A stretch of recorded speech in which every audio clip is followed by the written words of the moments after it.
Carson Palmer says he expects to return for the 2017 season. He is under contract through 2018 after signing a 2-year extension this offseason. But Dylan, the question is, do the Cardinals need Palmer to compete next season, or do you think they need to move on from Palmer?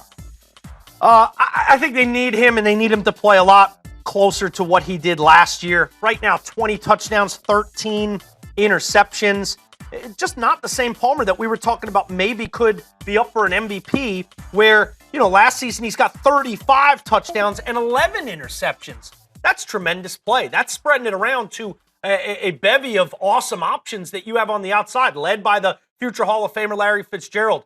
Obviously spearheaded by David Johnson, who's one of the more well-rounded and tremendous players in the NFL offensively.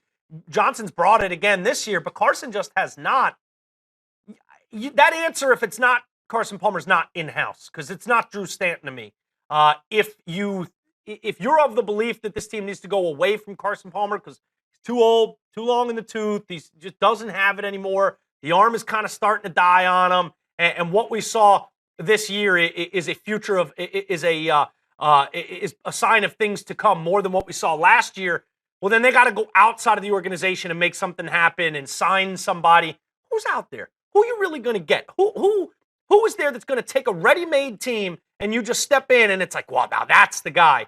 I think the answer is Carson Palmer. Do I have my my worries that he's just getting a little bit too old at this point? Of course. But I think you got to give him one more go around and say, look, I don't know what it is that got things clicking last year that didn't really work this year, but we got to get to the form of 2015 more than 16. Because Carson Palmer's at the top of that list of why this team has been disappointing. His play has been inconsistent and not up to snuff. Yeah, I mean, when you look at the Cardinals, obviously 5-8-1, certainly a disappointment when many people felt like they could be in the NFC Championship game. Yeah. But I always go back to quarterbacks get too much praise when you win and probably too much blame when you lose. When you look at the Cardinals offense, the Cardinals scored 41 points today. The defense is really the real jarring thing. Right. Because I don't know how you felt, but you probably felt like me that this was one of the better defensive units in the league. Guys up front, Calais Campbell, Frosty Rucker.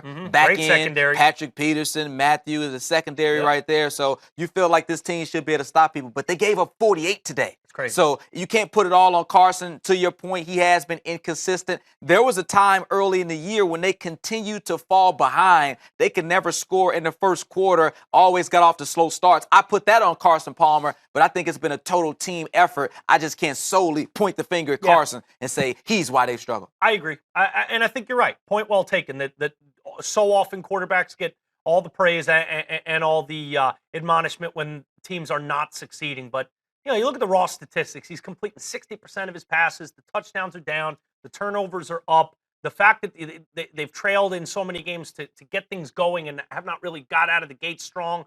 There's a reason we feel like quarterbacks get all the praise and all the blame because it is such an important position. But it's not solely on Carson Palmer. He needs to be back, and he needs to pick it up, and he needs to play closer to last year, and so does that defense. Because Carson could have last year's season and complete more passes, have a dynamic start to games, get out of the gate great, and cut down on the turnovers. But if the defense is giving up 48 points, if the defense is playing like the way they have all year, you're still not going to be pacing things in the NFC West. It's a tough division, especially when you have Seattle there. So I really think that Carson Palmer is your best solution.